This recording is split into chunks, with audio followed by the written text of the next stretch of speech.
Welcome to real Smita kitchen. आपण मन को गोटे फ्रेश ब्लॉग को स्वागत करुच्ची। आशा करुच्ची आपण मैंने समस्ते भल थे। चलतु देखी ना आज आ गोटे छतुर गोटे छतुर गोटे अलग रेसिपी।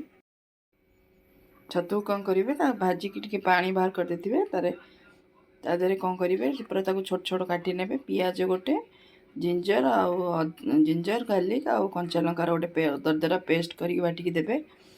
ता सहित लुण ऐड करेंगे आपण क्वांटिटी देखिए बेसन आ चाउल गुंड ताको ऐड करके भल भाव में गोलैकी रखिए। देखो एमती भल भाव में गोलैकी रखिए। गोलैकी रखिकी 5 मिनट खंडे रखीदे। तब जिते करेंगे से लुण ऐड करेंगे सल्ट ऐड करके आपण को चाहिए डीप फ्राए भी करेंगे ना सालो फ्राए भी करेंगे। मुझे सालो फ्राए करुच्ची। सालो फ्राए करके सब पकईकी गोटे गोटे दी पट लेउटे भल भाव में भाजी ने भाव में सब गुड़ाक एमती करे